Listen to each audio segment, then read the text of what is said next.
He beat me up. Wife. Just because the soup had no salt, he didn't see my next move coming.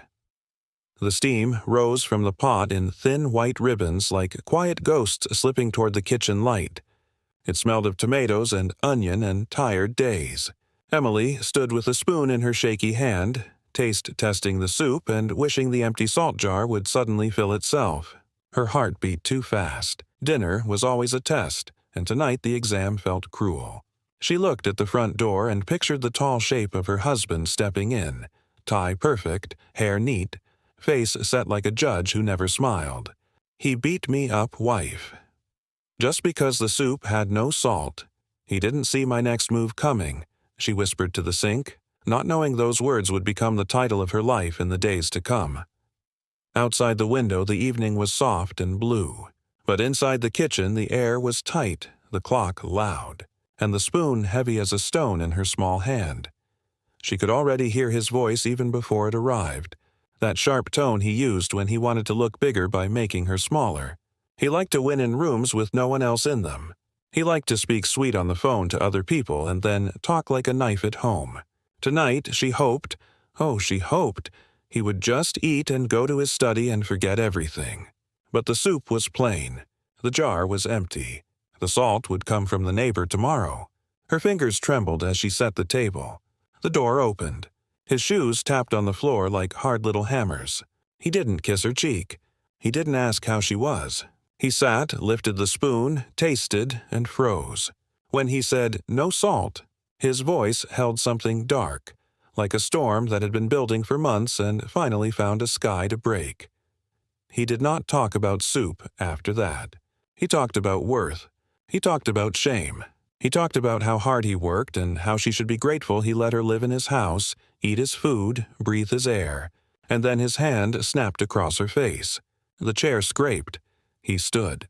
His fist met her shoulder, her arm the side of her back as she tried to guard her head. Words fell from his mouth like stones dropped in a well.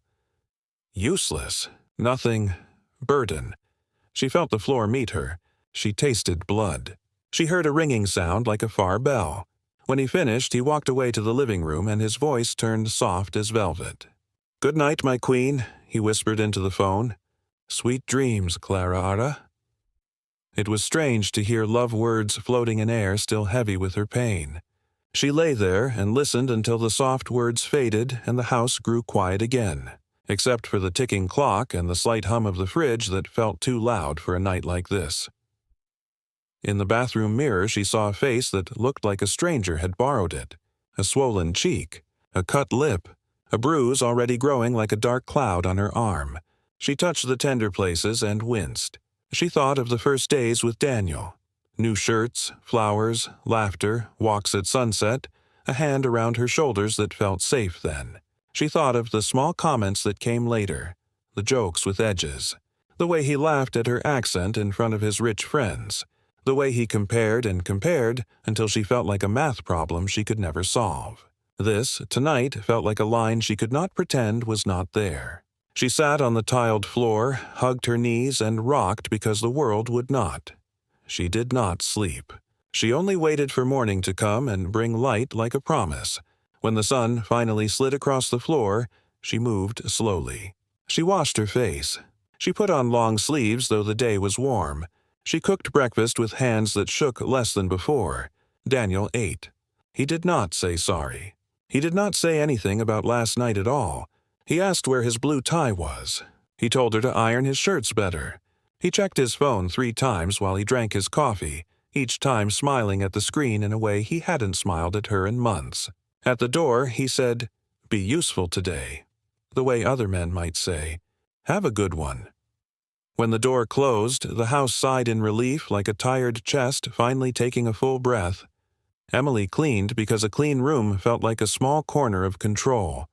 She washed the bowl he used last night and set it carefully back on the shelf. She took the empty salt jar and held it in her palm like a tiny moon. She whispered, "Tomorrow." Then she whispered, "Today." The name that had bounced inside her head all night sat on her tongue. Clara Ara. It did not feel like a real name.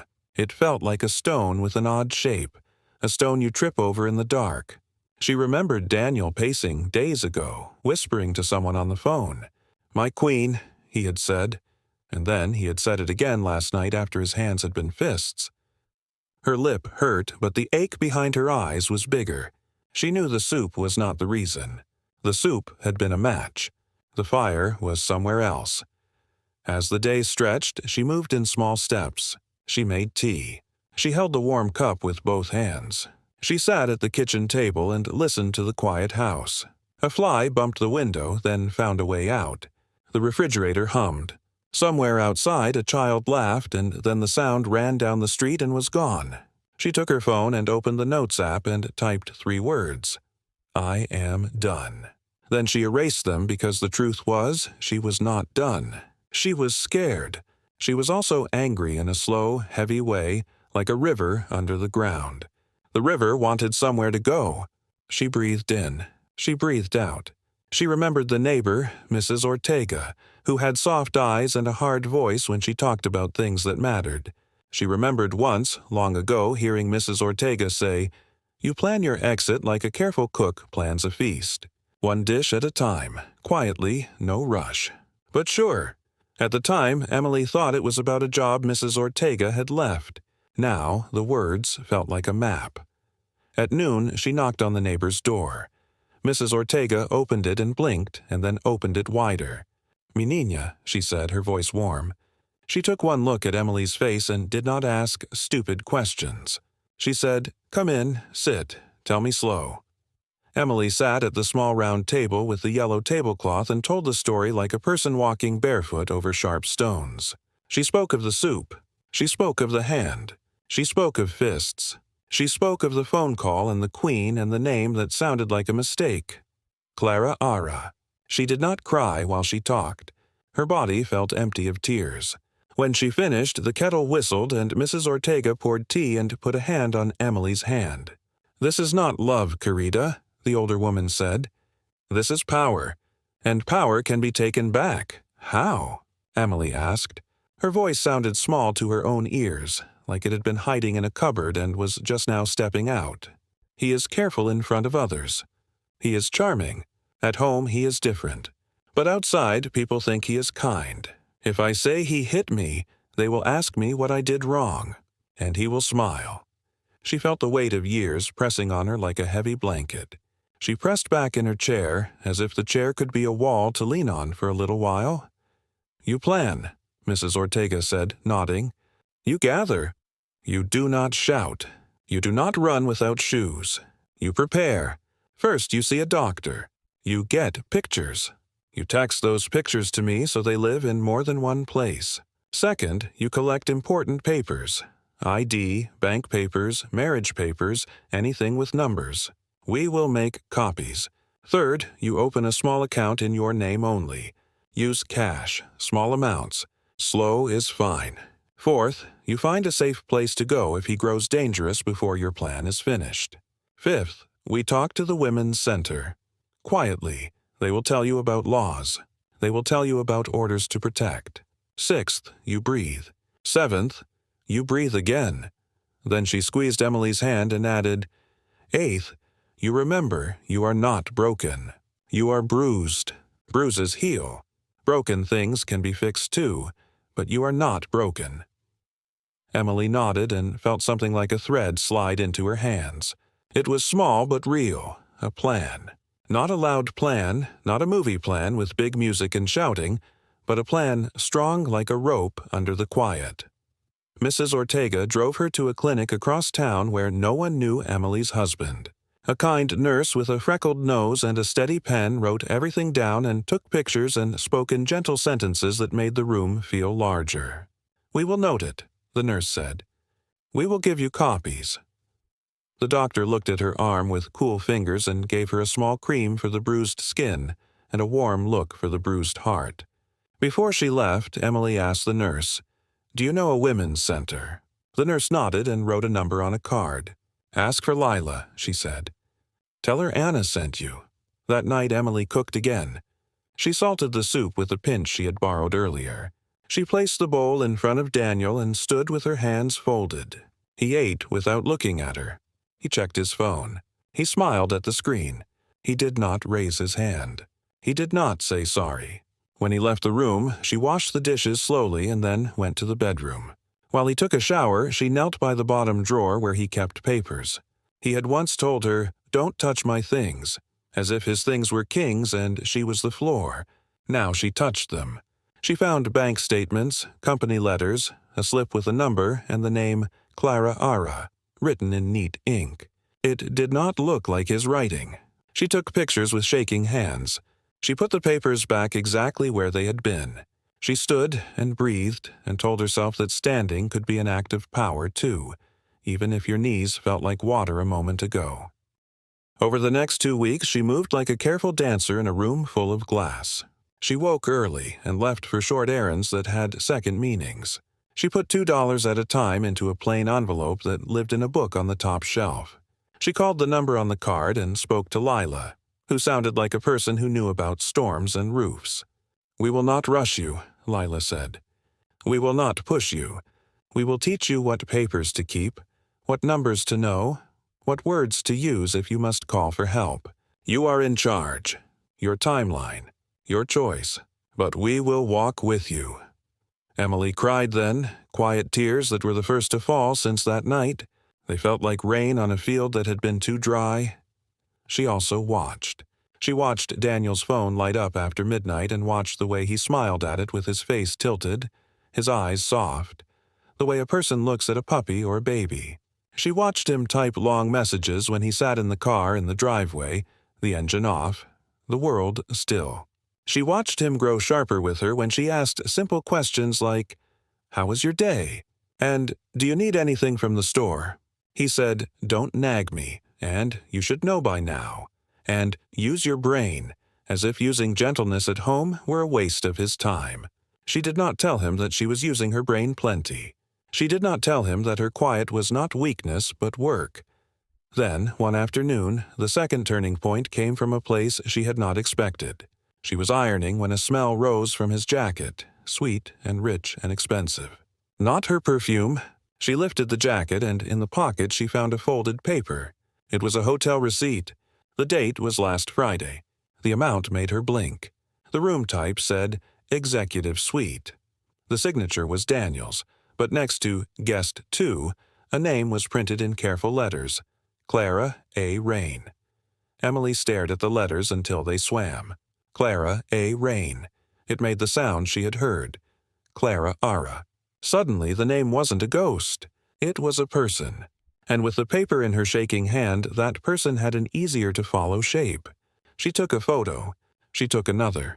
She placed the receipt back exactly. Then she stood with the iron in her hand and pictures in her phone and told herself to breathe 10 slow breaths. She made it to 7 before the door opened. Daniel walked in early.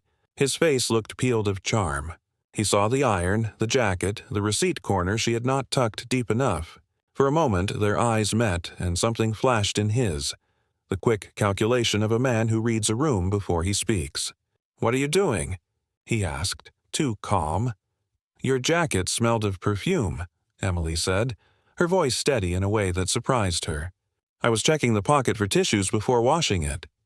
His eyes slid from the jacket to her face. "I'm late," he said. "Don't iron today. Order takeout." He took the jacket and walked to the bedroom and shut the door. The click of the lock felt like a small metal laugh. She stood still. The iron hissed quietly. Outside, a bird called twice and flew away. That night, Daniel was sugar on his phone again and sand in his mouth with her. He ate takeout noodles and frowned. He complained about the sauce. He complained about the plastic fork. He complained that she always ordered too little or too much. She nodded and said little.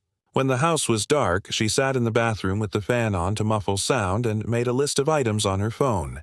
Pictures, clinic record, hotel receipt photo, bank statements, company letter with signature that looked like copy-paste. She added one more line. Recorder. The next day, she bought a small voice recorder with cash. She hid it inside a flower vase that lived on the shelf in the hallway. If a storm came again, the vase would listen. Storms like to test roofs. 3 nights later, the sky cracked open. It started as a small comment about a shirt button. It grew into a speech about her being slow and small and making his life heavy. Emily kept her voice low. She folded the shirts and placed them in a neat pile. She said nothing the way one tries not to wake a sleeping dog. But he walked toward her and spoke the old words as if reading from a script he loved more each time. Useless, worthless, burden. When his hand rose, she stepped back into the hallway and accidentally bumped the shelf. The vase shifted, then steadied. Inside, the recorder hummed quietly like a tiny witness with a good memory. When he slapped her, she allowed herself one cry out. Short, sharp, true. And the vase remembered. Mrs. Ortega saw the bruise the next morning when Emily went to borrow sugar, even though she didn't need sugar. "It is time?" the older woman asked, voice soft but iron underneath. "Soon," Emily said. "I have proof." "Proof is a seed," Mrs. Ortega said.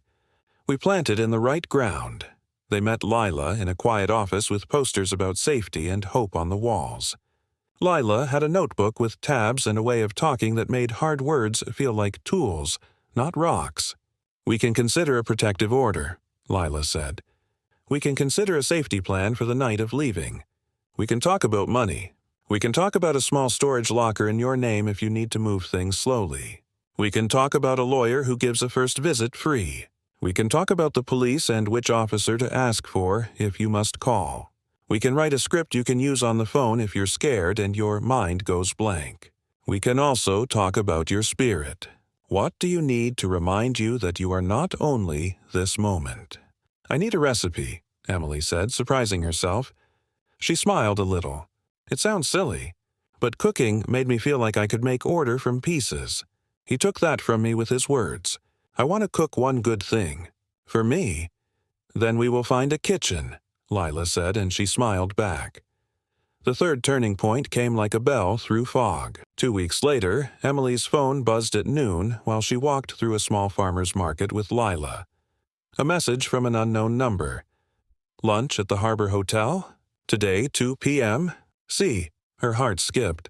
The Harbor Hotel was printed on that receipt. Clara A. Rain had been there. Emily felt heat in her face and then a cool focus, like the snap from sleepy to awake when cold water hits your skin. "Someone sent me this," she said, showing Lila the screen. Lila read and nodded once, slow. "He might be careless, or he used your number by mistake, or this is the other woman and she is pushing a boundary you didn't know she had. You do not reply, but you can learn." "Do you want to learn? How?" "You go," Lila said, "but not as you. You sit at a table where you can see. You do not speak. You do not cause a scene. You only watch and record what is already true. You go with a friend who can be your eyes when your feelings get loud. If it is too much, you leave. The goal is not pain. The goal is truth." She squeezed Emily's hand. "And if you do not want to do this, we do not do it. You are not a detective. You are a woman building a bridge to safety. That is enough." But Emily wanted the truth like she wanted clean air. At 1:30, she and Lila sat at the Harbor Hotel Cafe in a corner near a tall plant. Emily wore a plain cap. She kept her head turned slightly, and she breathed slow. At 1:58 p.m., a woman walked in with a dress that fell like water and heels that clicked like a clock. She had a narrow face and hair that shone even in the soft light. The host smiled at her the way hosts smile at people who look like they belong. She said, "Welcome back, Ms. Rain." The woman smiled at the host, then looked at the door. Daniel walked in at 2:05 with his charming smile already on. He looked younger in this room. He kissed the woman's cheek. He tucked a loose hair behind her ear in a way that made Emily's stomach turn. He sat across from her and leaned forward as if the table were too wide and the world was too big, and they were the only two who mattered. Emily's hands trembled, but she held her phone low and tapped record. She did not want to hear their words, but she did. The words were all sweet. Promise words. Future words. "Soon," he said. "I'm handling it," he said. "She is nothing," he said, and Emily felt the sentence like a small hot brand pressed to her skin. The woman laughed, and the laugh sounded like the clink of a glass. "We will not hide much longer," the woman said. I'm tired of doors and secrets. Daniel covered her hand with his. He said, "Trust me. I know what I'm doing." Then the server came with sparkling water, and they both looked like people who had never tasted shame. Emily's eyes burned. The room blurred. Lila's hand was on her arm. "We can go," Lila whispered. Emily nodded. She stood. The chair's feet squeaked. Daniel turned his head because he hated the sound of chairs squeaking. For a heartbeat, his eyes met hers. A flicker crossed his face, a startle, a calculation, a smooth mask sliding into place. Emily did not run. She walked out with her head level. In the street, she let herself lean against a wall for 3 seconds. Then she straightened. "I have enough," she said to Lila. It felt like a strange sentence to say, but it tasted like power. The plan moved from paper to muscles. Lila helped her open that small account in her name. Mrs. Ortega hid a bag under her bed with a spare phone, a spare set of clothes, copies of papers, and the small envelope of saved cash. Emily found a lawyer, a quiet man named Farid who wore simple suits and looked like a person who did not waste words. He listened and said, "We will not race. We will walk quickly and wisely." He explained about protective orders, about temporary support, about how some men like Daniel try to flip stories when they feel control. Slipping. "He will say you are crazy," Farid said. "He will say you are a liar. He will say you are dramatic. But paperwork and recordings speak in rooms where people sit straight and listen." He asked for copies of the clinic photos, the hotel receipt, the audio, the cafe video. Emily gave them like a person giving seeds to a gardener who knew where to put them and how deep. Then came the night of the trap she had designed inside her own small courage. She made soup again. She salted it just right. She set the table. She left the vase on the shelf.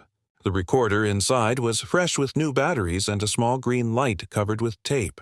She could feel her heart beat inside her throat. Daniel came home late. His hair was perfect. His tie was expensive. His smile was the one he wore for public. "Smells good," he said, like a man who had never used hands as weapons. He ate. He complimented the soup. He said, "Maybe you're not totally useless after all," with a grin he thought was playful. She let it slide. After dinner, she said, "We should talk." She kept her voice neutral, her hands flat on the table. "What now?" he said, the grin darkening. "I want to know who Clara A. Rain is." There it was, the name in daylight on the table between them. He blinked once, slow. He looked away and then back. "No one," he said. "A client. Clients don't get my queen," she said. "Clients don't get hotel suites on Friday nights." His jaw moved. His face did a small thing, like a curtain fluttering, and then he gave a slow smile. "You're being paranoid. You should be careful with that. It makes you look less. I saw you at the Harbor Hotel," she said. "I filmed you. I recorded you. And I recorded you the night you hit me." The curtain fell. The smile went out like a candle, and in its place a shadow moved across his face. He stood. The chair scraped the floor. He stepped toward her. "You think you can threaten me?" His voice was low now, ugly. "You think you can trap me? In my house?" She stepped back, letting her shoulder brush the shelf so the vase shook and then steadied. She held up her phone. "The files live somewhere you can't reach," she said, though the truth was simpler. They were backed up and sent to Farid and Lila and Mrs. Ortega. "If anything happens to me, the police will get them all.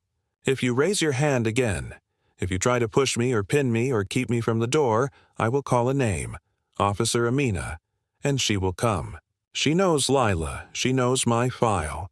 She will listen to the recorder inside that vase." She pointed calmly to the shelf. "Try me." For a breath, he looked like a man who had swallowed a stone and felt it stuck on the way down. His eyes darted to the shelf and back.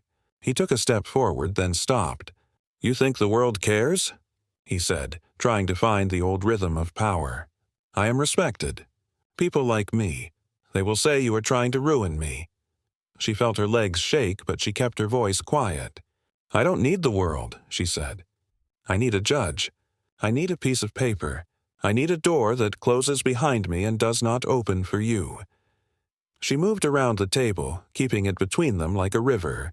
"And I need you to hear this. I am not nothing.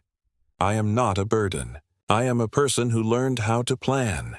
He laughed, a hard, bright sound. "You can't live without me," he said. "You have no money, no job, no family here. I have hands," she said. "They can work. I have friends. They answer when I call. I have a voice, even if it sometimes shakes. That is enough to start." She took her bag from the chair back. Her fingers moved sure and clean. This had been practiced in her head a dozen times. She walked to the door. Her body wanted to run, but she walked. At the door, she turned. "If you try to follow me," she said, "I will call Officer Amina. I will press send on a message that goes to your boss with a link to your hotel receipt and cafe video." I did not want to do that. I wanted only safety. But if you chase me, I will choose safety over your reputation. For a second, he seemed about to lunge. The second passed. He did not move. His hands opened and closed at his sides like fish in air. She left. The hallway felt full of air like a new room in a clean house. She walked next door and knocked. Mrs. Ortega opened even before the second knock ended, as if she had been waiting with her hand on the doorknob. "Come in," she said, and she closed the door behind Emily and locked it. They did not speak for a full minute. They just breathed. Then Mrs. Ortega said, "Good." They sat and drank water and watched a small show where a kitten chased a red dot on TV, and the kitten won, and both women laughed like tired bells. What followed did not happen overnight, because real change rarely does. The Women's Center helped her find a room of her own in a small building with a blue door. Fareed filed for a protective order and got it, because paper and pictures and recordings can turn a judge's face very serious. Daniel called and called at first, sweet, then angry, then sweet again in a syrup that felt thicker than before. Emily did not answer. When he sent messages like, "You'll be back," "Who will want you?" she breathed and texted Lila instead. When he sent messages like, "I'm sorry, I was under stress," "Come home and we'll start fresh," she breathed and wrote in her notebook. "He is sorry for himself. Not for me." She copied the messages to Fareed, who kept everything like a careful librarian. Then there was Clara A. Rain. She sent messages too, proud ones, sharp ones, and then, after word of the protective order reached the city's quiet places, quiet ones. "He told me you were a problem," one read. "He told me you were weak." Emily typed and erased many replies. In the end, she wrote only, "He told me I was nothing. He told you I was a problem. He tells whatever keeps him in the center. Be safe." She did not send the cafe video to Clara. She did not need to punish another woman to feel strong. Strength built on kindness grew taller in her chest. Weeks turned into months. Emily worked at a bakery where the morning air smelled of warm sugar and flour and the soft thud of dough on wood. The owner, a wide-shouldered woman named Kira, taught her how to shape bread so it rose like a proud chest and cooled with a crackle that sounded like soft applause. "Your hands know how to be steady," Kira said, watching Emily braid dough into a honeyed loaf. "Steady hands make good bread and good lives." Emily saved money until the small account became big enough to breathe easier. She bought a second-hand table with 4 chairs, though she had only one friend over at a time. She bought a pale yellow curtain and watched Sun make squares on the floor in the afternoon, the way Sun does in rooms that belong to safe people. The courtroom days came too. They were gray and white and full of papers and faces that didn't know her story until the files opened. Daniel wore his best suit and his best smile. He said words about how much he loved her and how she was unstable. Fareed's few words and the recordings and the clinic notes and Officer Amina's calm voice when she testified made Daniel's best smile look thin. The judge listened and asked 2 questions that felt like hammers hitting the right nails. The protective order remained. Money would be given. The home would be hers for a time. Papers were signed that had long names but simple results: safety, support, space. One evening, when winter had drawn long lines of dark across the windows and small lights blinked in the bakery like tiny stars, Emily took a break and stepped outside. The air bit her nose. She wrapped her scarf tighter and looked up.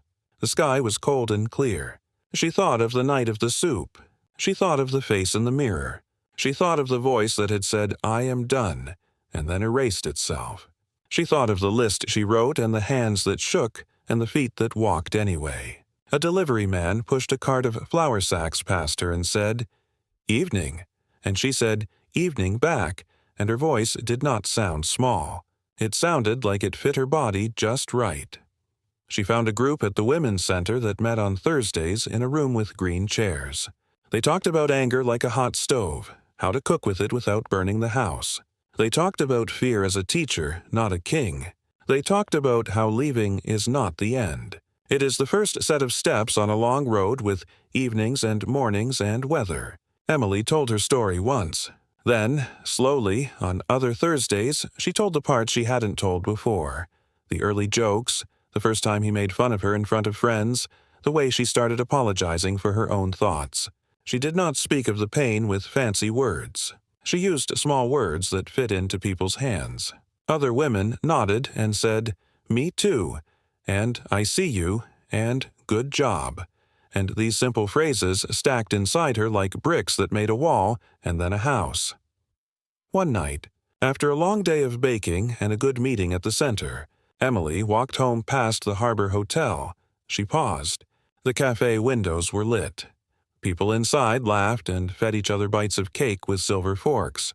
She stood for one slow minute and watched the reflections move across the glass. Then she walked on. When she reached her blue door, she touched the frame like a friend's shoulder. Inside, her small place was warm, and the yellow curtain made the room feel like morning even at night. On the table sat a recipe card she had begun to write months ago with Lila. At the top, it said, "Soup for one brave heart." The ingredients were simple. Tomatoes, onions, garlic, stock, salt, pepper, a little oil, 1 bay leaf, and patience. At the bottom, she had written, "Add salt to taste, but remember, your worth is not made of salt." The next weekend, she hosted a tiny dinner for 3, Mrs. Ortega, Lila, and Kira. They sat at the second-hand table with the 4 chairs and ate the Braveheart soup and warm bread with butter that melted slow on the tongue.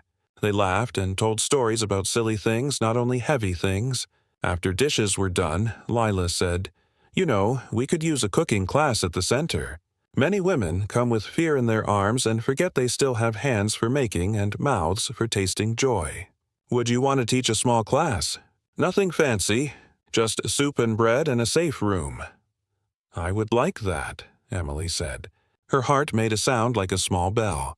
She thought of pots and spoons and faces of women who would sit and say, "It's plain," and who would taste again and say, "Maybe needs a little salt," and would smile because the power to choose a pinch or a spoonful would be theirs. When the first class met, the room smelled like chopped onions and new beginnings. Emily wore an apron with a sunflower on it that Kira had given her. 6 women sat around and watched the pot with the special attention people give to simple things after hard days. Emily taught how to cut without fear, and how to stir with a gentle wrist, and how to wait until bubbles came like small pearls from the bottom of the pot. She taught how to add salt slowly and add and taste again. She taught how to trust your own tongue. After they ate, one woman with a scar on her eyebrow stood and hugged Emily. "I forgot food can be soft," the woman said with a shaky smile. "Thank you for reminding me." Months later, much later, long after the court papers had turned from hot news into old files, long after Daniel had tried to spin and win and then finally stopped calling, Emily sat by the window in the bakery during a quiet afternoon. A little girl came in with a crumpled dollar and eyes bright as buttons. She wanted a cookie. Emily helped her choose a big one with chocolate chunks and a tiny sprinkle of salt on top. The girl took a bite and made a happy sound. "It's sweet and a little salty," she said, surprised. "It makes my tongue wake up." "That's the trick," Emily said. She smiled and gave the girl a napkin. After the girl left, Emily picked up her notebook and wrote a sentence in small, neat letters. "Sometimes the thing that hurt you becomes the place where you help others heal." She closed her eyes and saw herself on the bathroom floor months ago, then saw herself now, Hands steady, heart awake, soup simmering, bread rising, women laughing. The distance between those two pictures was a road she had walked one step at a time, sometimes slow, sometimes quick, never alone, and because life likes circles, the day came when she stood in a community hall filled with people who had gathered for a small fundraiser for the Women's Center. There were folding chairs and a microphone and a table of cupcakes. Lila asked if she would speak for 5 minutes. Emily said yes and wrote words that were plain and true. She stood at the mic and looked at the faces. Some she knew, some she didn't, and felt her heart make that small bell sound again. "I once believed I was nothing," she began. "I once believed my value was in how perfect the soup was. I once believed silence would keep me safe, but I learned a new recipe. It has many steps, but the first is this. You are a person. A person with hands and voice and choices. A person who can plan and ask and leave and build. A person who can taste and say, 'Enough, now for me.' I left a house where a man thought my fear fed him. I built a kitchen where women feed each other hope. If you are in a place like the one I was in, know this. Your next move is yours to make, and it can surprise the person who counted on you staying still." When she stepped down, the room clapped in a way that made her cheeks warm. Mrs. Ortega hugged her and whispered, "Menina, you cooked a life." Kira handed her a cupcake with a frosting flower and said, "You did good." Lila squeezed her shoulder and said nothing because sometimes silence from a friend is a ribbon tied around a gift you already understand. Later that night, at home, Emily stood by her small stove and stirred a pot of soup that would be for her and one neighbor who had just moved in down the hall. She added a pinch of salt and tasted. She added one more pinch. Then she smiled and set the spoon down. She looked around her little place at the pale yellow curtain, the second-hand table, the bowl of fruit, the vase on the shelf with a real flower now and no hidden machine inside. She thought of the title that had echoed in her head on that first terrible night and let the words rise again, but now they were different, wrapped in a kind of light. "He beat me up, wife." Just because the soup had no salt, he didn't see my next move coming.